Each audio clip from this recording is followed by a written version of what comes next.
Bonjour à toutes, bonjour à tous et bienvenue à Boston, cette ville qui vibre pour le running et en particulier pendant le week-end du Patriot Day qui est synonyme du marathon de Boston. Et on va vous faire découvrir les coulisses de cet événement et vous montrer aussi le lien si particulier qu'entretiennent les habitants de Boston avec le marathon. Allez, c'est parti!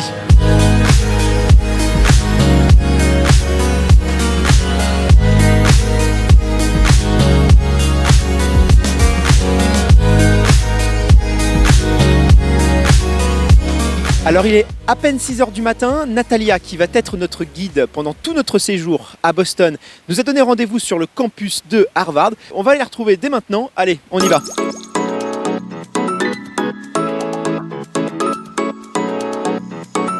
Salut Natalia, aujourd'hui tu nous as donné rendez-vous sur le campus de Harvard pour un événement très spécial et tu vas nous en parler dans quelques instants, mais avant ça j'aimerais qu'on puisse faire ta connaissance. Ça fait combien de temps que toi tu vis à Boston ? Ça fait 24 ans à Boston. Et tu pratiques la course à pied depuis combien de temps ?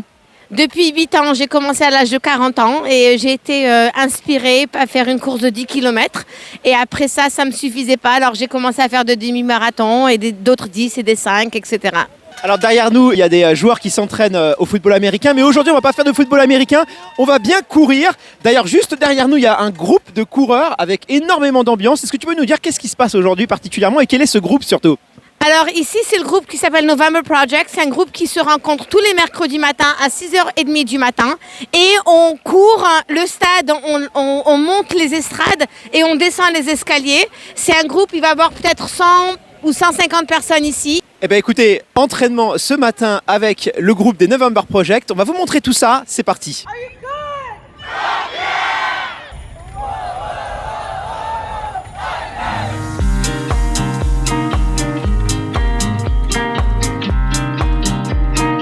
The idea came to us basically. Brogan and I, my college friend, we were rowers here in one of the local universities, and when the rowing was done, we still needed that structure and kind of camaraderie that we had being a part of the team. So we decided to keep each other accountable and for 1 month train Monday to Friday every single morning and kind of see where that 1 month takes us. After that 1 month, we had so much fun. We started inviting friends, and then friends started inviting their friends. The next thing you know, we had hundreds of people showing up to this amazing building, and every Wednesday morning running up and down the stairs and becoming friends and expanding in cities. Aujourd'hui, vous êtes combien et présent dans combien de pays également ? So we are in 9 countries around the world. We have cities in Europe. We have cities all across North America. We have 2 in Asia, and so we are in 53 cities.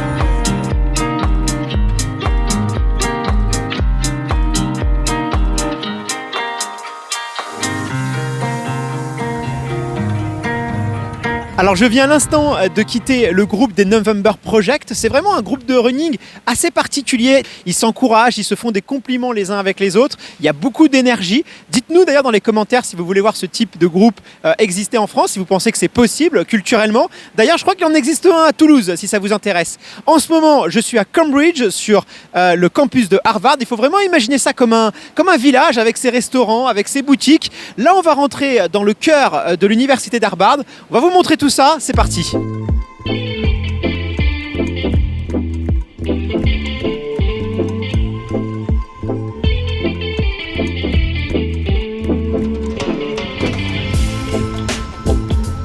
Je me trouve sur la piste d'athlétisme de l'université de Harvard, piste qui est ouverte au public. Donc si vous venez à Boston pour le marathon, eh bien vous pouvez faire votre séance ici même sur le campus de Harvard, c'est quand même assez classe.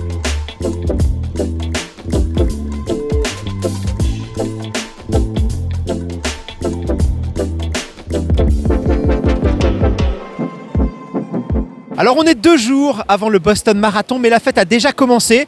Aujourd'hui, c'est le départ du 5K. Il faut savoir que le 5 km, c'est le format de course le plus populaire aux États-Unis, tout simplement parce que c'est une course qui est très accessible. On va retrouver des gens de toute morphologie, vous allez avoir des jeunes, des vieux, c'est extrêmement diversifié. C'est une course populaire, c'est vraiment la course qu'on va courir entre amis, entre copains, c'est très festif et on va vous faire vivre ça de l'intérieur.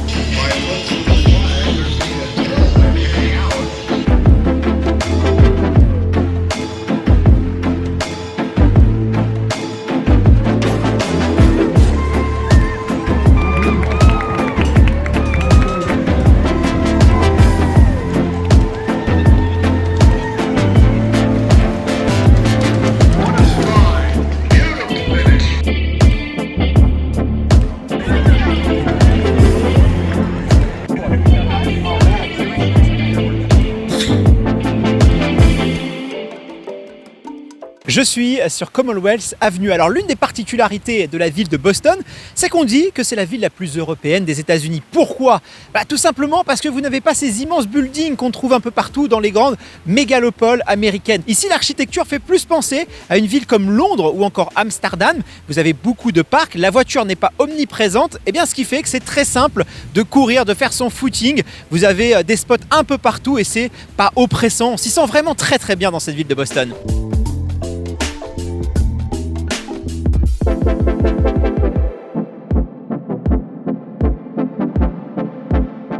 Alors on se trouve ici sur l'un des spots les plus réputés pour courir à Boston. Et Boston, c'est vraiment une ville qui vibre au son du running, puisque déjà il y a beaucoup d'équipementiers qui ont leurs sièges sociaux ici. Tu me disais qu'on allait retrouver Puma, on allait retrouver New Balance, on allait retrouver Brooks, on allait retrouver Saucony. Mais pourquoi finalement cette ville de Boston, elle est aussi prisée par les coureurs ? Est-ce que finalement c'est les coureurs qui ont fait de cette ville une ville running ? Non, c'est sûrement pas les marques qui ont fait les coureurs à pied. En fait, c'est une ville qui est pleine de jeunes, parce qu'il y a plein d'universités. Et c'est les coureurs qui ont fait que les compagnies sont venues ici. On va voir des coureurs ici à tout moment de la journée, le matin, le midi, le soir. Même quand il fait hyper froid, qu'il neige, de la grêle, on va toujours voir des coureurs. Un vrai coureur, il court en toute température. En hiver, il fait très froid. En automne, il fait pas beau, il pleut. Au printemps, ça va. Et en été, il fait hyper chaud. Mais c'est pas grave, on court tout le temps. Surtout sur ce pont qui s'appelle Mass Ave Bridge, qui sépare Cambridge, où se trouve Harvard et MIT, et la ville de Boston. Ok, et nous on va continuer notre petit périple sur les meilleurs spots running de Boston. À tout de suite.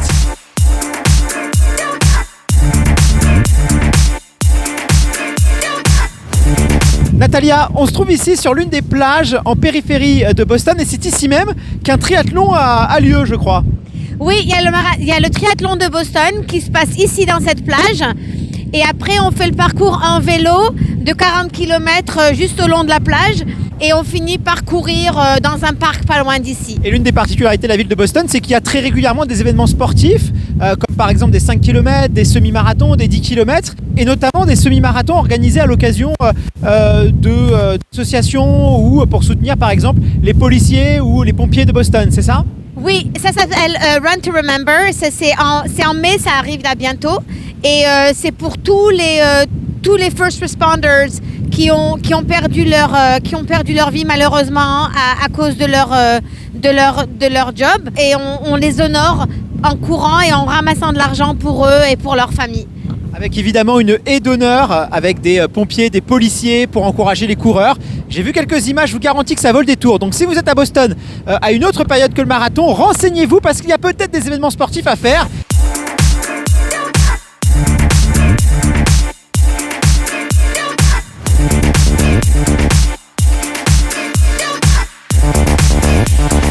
Alors Natalia, ici on se trouve dans un quartier typique de Boston, résidentiel.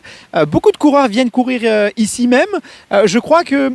Comment ça fonctionne ? C'est plutôt solitaire ou c'est plutôt des groupes de coureurs ? Alors ici c'est un peu des deux. On est sur Summit Hills, une côte assez aiguë et la plus difficile à Boston. Les universités viennent s'entraîner ici. On a des fois l'armée qui viennent s'entraîner ici. Et il y a plein de groupes qui viennent. Par exemple, tous les vendredis matins à 6h30, il y a un groupe super sympa qui fait la côte d'en bas jusqu'en haut de l'autre côté qui revient. Et on se retrouve tous ici et ça devient très social. Super. Eh bien, on va continuer à explorer cette magnifique ville de Boston. C'est parti.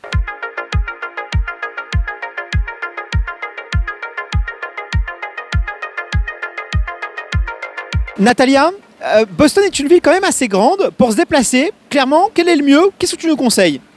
Le métro, il est excellent. Il dessert très très bien entre les banlieues et le centre-ville.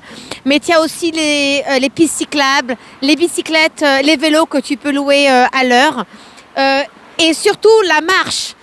D'ici au centre-ville, 40 minutes à pied. Et il y a de très belles choses à voir sur la route. Nous, on va se déplacer en métro et le train va partir dans quelques instants. Allez, on y va.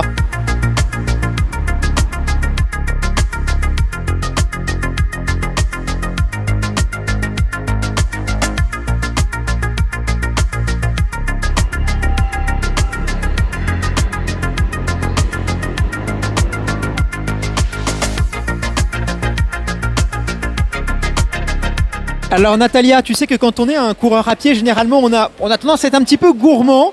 Je crois qu'à Boston, on mange bien, voire même on mange très très bien. Alors là, à Boston, on mange hyper bien. Les choses typiques, c'est tout ce qui est poisson, seafood, lobster. Comme par exemple, la soupe typique de Boston, c'est le Boston Chowder. C'est une soupe à la crème avec du poisson à l'intérieur. Et on la mange dans un bol en pain. C'est un bol qui est fait en pain. Et voilà, comme vous voyez, il y a plein de touristes ici du marathon de Boston et qui viennent manger ici. Eh bien écoutez, je peux vous dire que ça sent très très bon et que ça donne faim. D'ailleurs, on va aller tout de suite déjeuner quelque chose. Allez, on vous emmène avec nous.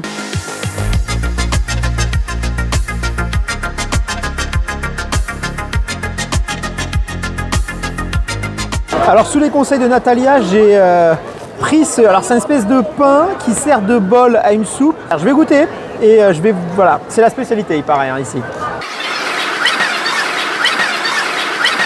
C'est pas mauvais. C'est une soupe de poisson, c'est vraiment pas mauvais. C'est assez gourmand, plutôt après le marathon qu'avant, à mon avis. Bon allez, bon appétit.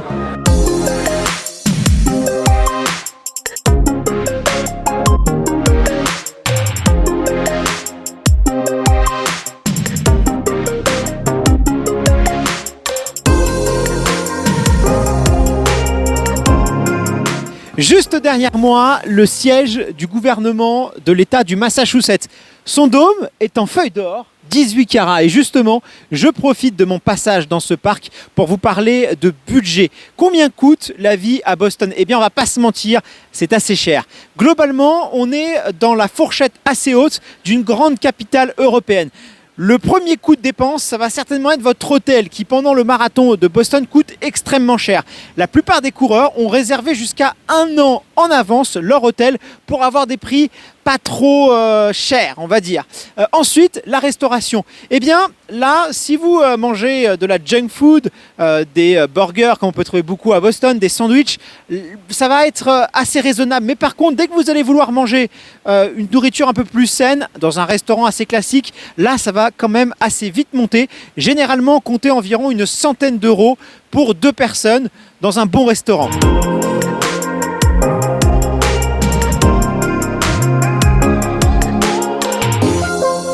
Savez-vous pourquoi le marathon de Boston se court un lundi? C'est le seul des World Marathon Major à se courir un lundi. Eh bien tout simplement parce que le 3e lundi d'avril, eh bien c'est un jour férié dans l'état du Massachusetts. C'est le jour du Patriot Day qui célèbre la première bataille pour l'indépendance des États-Unis. Et d'ailleurs juste derrière moi se trouve un monument, le Old State House, qui est le monument le plus ancien encore debout dans la ville de Boston. Et c'est là où la déclaration d'indépendance a été lue pour la toute première fois. Et d'ailleurs, la ville de Boston regorge de patrimoine culturel, de monuments, et pour les trouver c'est très très simple. Il suffit de suivre la Freedom Trail qui est juste ici et qui vous conduit sur tous les monuments historiques de la ville. Donc vous la suivez, rien de plus simple et le tour est joué.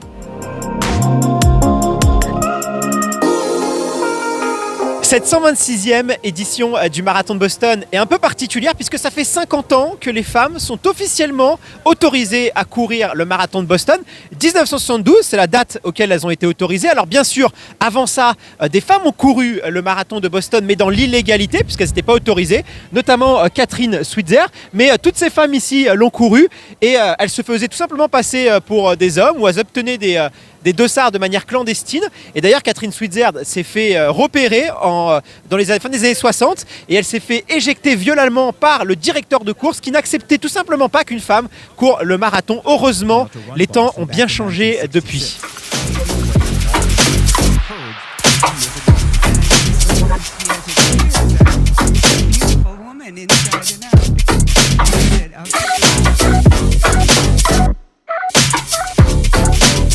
Dans quelques instants, on va vous faire découvrir Running Expo. Et ce qui est très agréable, c'est que ce salon du running, il est situé en plein centre-ville de Boston. On est d'ailleurs à quelques mètres de la ligne d'arrivée du marathon. Et ça, c'est très agréable parce que vous n'avez pas à faire des kilomètres pour aller en périphérie d'une ville ou à prendre le métro parce que souvent vous vous fatiguez à quelques heures du marathon. Et donc là, eh ben, c'est juste à côté, en plein centre. Allez, on va découvrir l'intérieur.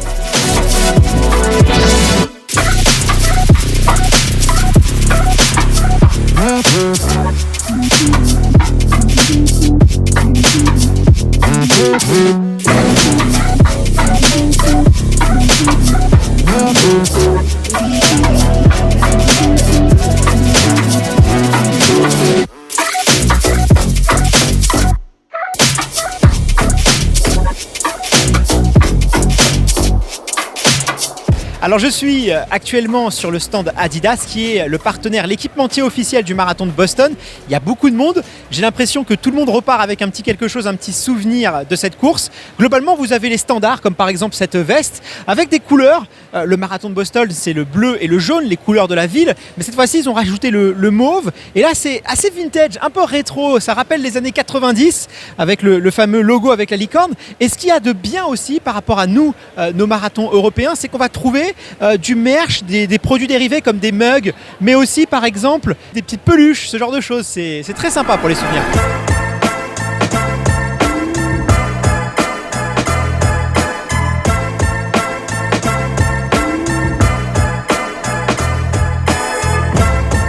Alors vous le savez, le marathon de Boston a lieu un jour férié, le lundi, jour du Patriot Day. Et à Boston, on dit qu'il y a deux choses à faire le jour du Patriot Day. Soit vous courez le marathon ou alors vous encouragez ceux qui courent le marathon. Et justement, quelque chose de très sympa sur ce salon, c'est qu'il y a un stand où vous pouvez faire des pancartes avec des crayons de couleur pour tout simplement encourager soit vos proches, soit tout simplement les passants.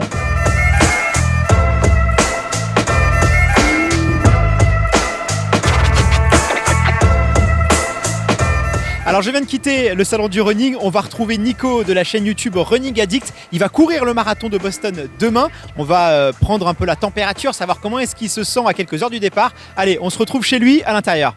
Je crois que tu as repéré le parcours ce matin. Est-ce qu'il y a des choses qui t'ont un peu surpris? Est-ce que globalement c'est RAS? Qu'est-ce que tu peux nous dire sur ce fameux parcours de Boston? Alors, à la fois, ça m'a pas surpris parce que je l'avais bien repéré dans tout ce qu'on pouvait faire sur Internet, mais quand on le voit, on se rend vraiment compte des choses. Et la descente du début de parcours, elle descend vraiment. Et ça va forcément être difficile. Et j'ai fait surtout les 4 buts qui sont entre le 25e et le 34e. Et là, on se rend compte de ce que c'est parce qu'on a fait tout le trajet en voiture. On a vu ce que c'était de faire 25 bornes. Et on sait qu'on va être fatigué à ce moment-là. Donc, les côtes vont faire vraiment mal. C'est des vraies côtes. C'est un petit peu comme s'il y avait 4 fois la côte du 34e au marathon de Paris à se taper. Donc, ça va faire mal. Alors, tu as couru déjà quelques marathons. Le marathon de Boston, pour toi, est-ce qu'il est un peu particulier par rapport aux autres? Oui, parce que déjà, le parcours fait que ce n'est pas un marathon qu'on aborde en mode « je veux absolument battre mon record ». On y va avant tout pour vivre cette expérience. Et je n'ai pas encore vécu la course, mais on voit déjà sur l'expo, dans la ville, tout tourne autour du marathon de Boston. Et c'est différent. J'ai vu les points clés du parcours où apparemment il y a énormément de monde. Je pense que ça va être fou parce qu'ils ont mis des barrières vraiment pour séparer les gens des coureurs. Et quand il y a ça, on sait qu'en général, c'est que ça va être chaud derrière. Mais c'est vrai que Boston, c'est un peu la ville idéale, en tout cas pour courir un marathon, en tout cas aux États-Unis, parce que voilà, c'est assez paisible, t'as pas cette densité. On se sent quand même plutôt bien dans cette ville. Elle ressemble quand même beaucoup à une capitale européenne. On n'est pas tant dépaysé que ça. Et ça fait plaisir. Ouais, c'est clair. C'est un beau mélange en fait entre l'Europe, les États-Unis. L'Europe avec les supporters américains en fait qui sont fous parce que là même ce matin je voyais des coureurs qui étaient en train de faire leur jog de veille de course qui se faisaient encourager par les gens dans la rue. C'est quelque chose d'assez fou. Bah écoute Nico, on te souhaite le meilleur pour cette course de demain. Nous en tout cas on sera sur le parcours pour t'encourager et puis on t'attend sur la finish line, c'est cette fameuse ligne jaune en plein cœur de Boston. Donc à toi de jouer maintenant. Yes, j'ai hâte de vous retrouver là-bas.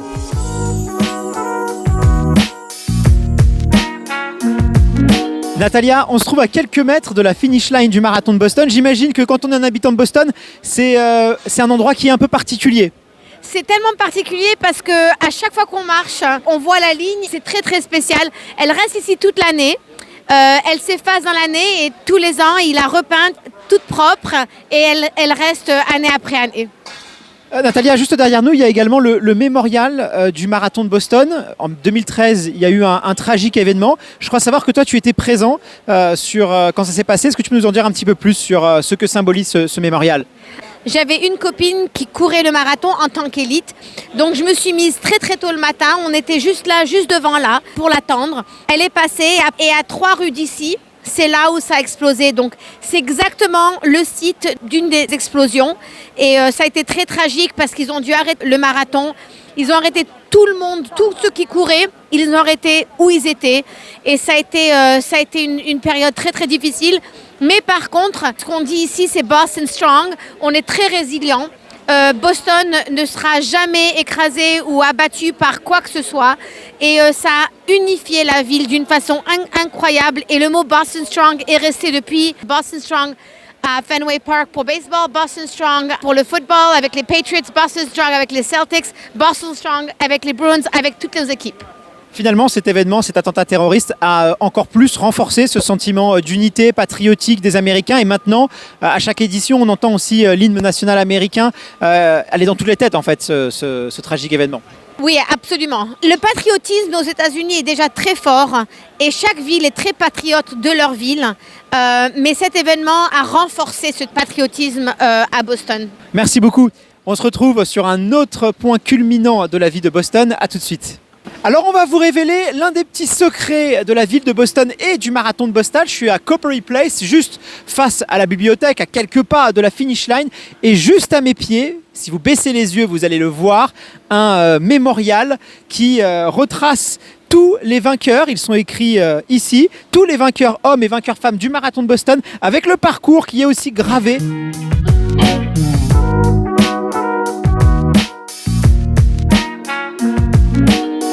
Alors je suis devant l'hôtel Fairmont qui est à quelques mètres de l'arrivée du marathon de Boston. Malheureusement, c'est pas l'hôtel où on dort puisque c'est l'un des plus bels hôtels de la ville de Boston. C'est là où d'ailleurs les coureurs élites sont logés. C'est aussi le pôle du Media Center, donc là où on va chercher nos accréditations, là où on peut aussi avoir accès à Internet pour pouvoir, les journalistes peuvent donner toutes les informations sur la course. Et il y a une particularité aussi dans cet hôtel, c'est que c'est le refuge, le lieu de villégiature de Cory, qui est le chien officiel du marathon de Boston. On va rentrer à l'intérieur faire sa connaissance et je vais vous raconter son histoire.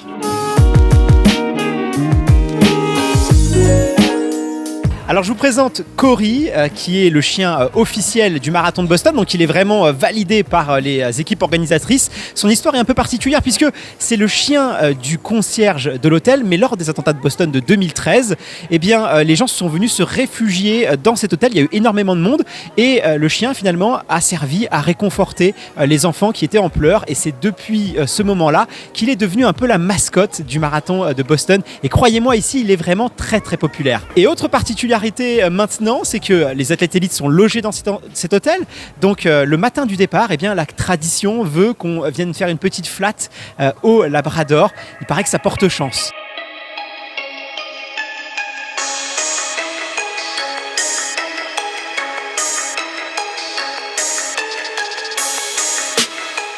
Alors je me trouve devant le TD Garden. Beaucoup de futurs marathoniens profitent de leur séjour de Boston pour assister à un événement sportif. Et nous, on a fait le choix d'assister à un match de basket de la NBA puisque c'est le premier jour des playoffs. On va soutenir l'équipe des Celtics face à l'équipe de Brooklyn. Allez, on se retrouve à l'intérieur.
Alors je suis actuellement à l'inauguration de la New Balance Track. C'est la plus grande piste indoor du monde. Donc c'est une piste qui est à l'intérieur, c'est très pratique l'hiver.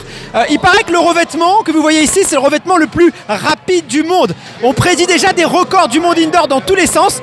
1,5 milliard de dollars, voilà le prix qu'elle a coûté. Vous avez 2000 mètres carrés d'espace pour la musculation, des espaces omnisports. Vous avez même un hôtel, c'est complètement dingue. Vous voyez que les virages sont aussi un petit peu en hauteur. Vu que c'est des pistes de 200 mètres, c'est plus pratique en termes d'espace.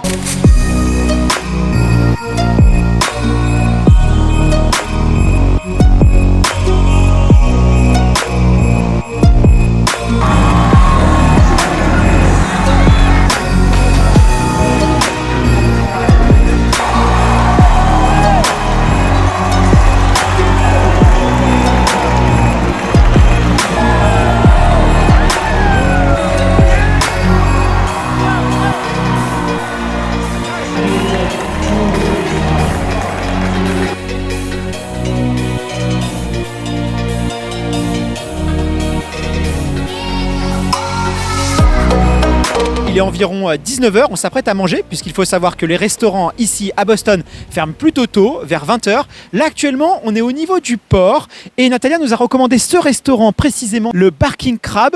Il paraît que c'est vraiment extrêmement délicieux. La spécialité, c'est le homard. On va goûter ça à l'intérieur. Allez, c'est parti. Alors, j'ai commandé un lobster roll. C'est vraiment le sandwich typique à Boston. Ça peut paraître surprenant parce que c'est au homard et il est servi dans une barquette en plastique. On est dans un restaurant sous forme de tente. Allez, on goûte. C'est très généreux en homard. Ça, c'est une bonne chose. C'est très bon. Vraiment. Bon, là, on est un jour avant le marathon. C'est clairement pas conseillé de manger avant votre marathon. Mais après le marathon, ça passera très très bien.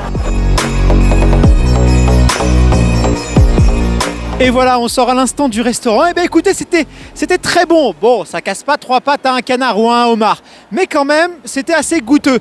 Allez, maintenant je vais me coucher puisque demain, on se lève très très tôt. Demain, c'est jour de marathon. J'ai hâte d'y être. Bonne nuit. J'espère que cette visite de la ville de Boston vous a plu. Aujourd'hui, on est lundi, jour de marathon. Il est un peu plus de 5h du matin et actuellement, on se trouve sur la finish line, en plein cœur du marathon de Boston. Mais il faut savoir que le départ a lieu à 42 km de là. Le parcours étant linéaire, il part vraiment d'un point A jusqu'à un point B où on se trouve ici. Et on va traverser pas mal de villages de Boston. Mais du coup, pour se rendre à Hopkinton, il faut prendre un bus. Les coureurs prennent des bus scolaires, vous savez, ces fameux cars jaunes américains. Et on va faire le même trajet qu'eux, donc on se retrouve là-bas.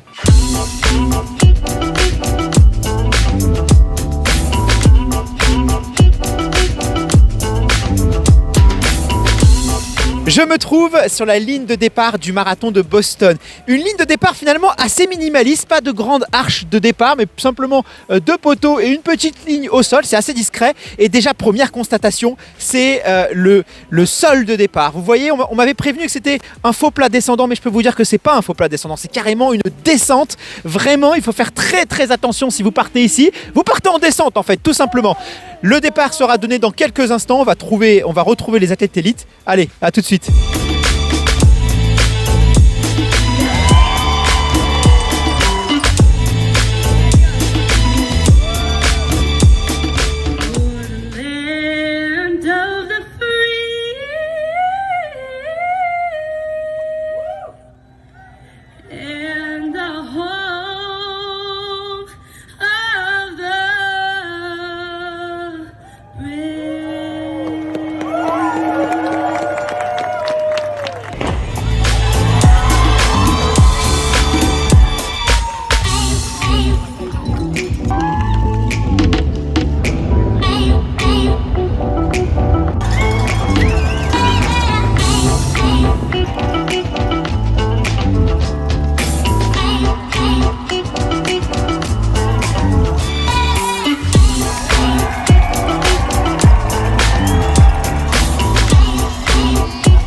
Je suis à quelques pas de la ligne d'arrivée du Boston Marathon. On vient de se faire à l'instant déposer par la voiture ouvreuse. Malheureusement, on n'avait pas le droit de filmer sur le véhicule, mais pas de panique. On est maintenant sur la ligne d'arrivée pour assister au franchissement de cette ligne par les coureurs à l'amateur.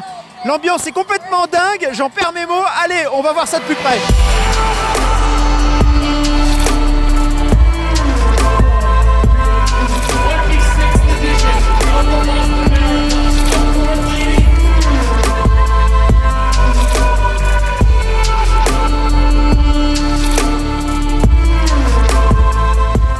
Alors je viens de retrouver Nico qui a l'air frigorifié. Est-ce que ça va, Nico ?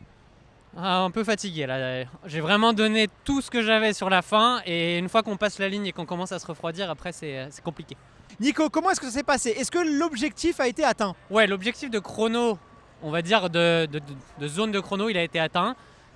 Après, l'objectif d'être conservateur sur le début pour attendre la fin des côtes pour accélérer, il a été atteint, mais je n'ai pas vraiment accéléré après parce que ça a plutôt été du maintien et finir dans un pas trop mauvais état. C'est comme ça que ça s'est passé. J'ai vu le parcours, on était sur la petite voiturette et j'ai vu le parcours, c'est vraiment très très casse-pattes. Mais bon, apparemment on peut quand même faire des perfs, je pense, parce que les conditions étaient aussi optimum. Et puis pas mal de coureurs aussi, un bon groupe, une grosse densité, ce qui permet quand même d'aller chercher un peu au fond de soi, parce qu'il y a que des très très bons coureurs ici à Boston. En fait, même les 2-3 premiers kilomètres, tu sais, je disais, faut pas partir trop vite. Tu ne peux pas partir trop vite parce qu'il y a tellement de monde qu'en fait, il y a un bouchon. Là, comme au départ de l'UTMB, c'est hop, ça ralentit tout seul et tant mieux parce que ça permet de pas partir trop vite. Mais c'était fou. Entre ça et les spectateurs, là, on est constamment à être dans l'énergie, c'est vraiment très très cool. Et justement, en parlant de cette ambiance, en parlant de ce marathon de Boston, est-ce qu'il y a un moment qui t'a un peu plus particulièrement marqué? J'aurais pu dire le Wellesley College, avec les filles qui crient dans tous les sens, mais en fait, les côtes, là, entre le 26e et le 34e, je les ai aimées, en fait, parce que j'avais gardé suffisamment d'énergie pour les prendre. Et là, on peut se servir de l'énergie des gens, et c'est très très cool à passer ça. Bon, ça te prend énormément d'énergie, mais c'est un moment qui est vraiment cool. Bon, tu recommandes ce marathon de Boston à nos auditeurs alors? Ah ouais, il faut le faire au moins une fois. Moi, je pense qu'une fois, ça suffit. Là, j'ai envie d'aller voir d'autres marathons maintenant, mais c'est un mythe. Si on peut le faire, il faut y aller.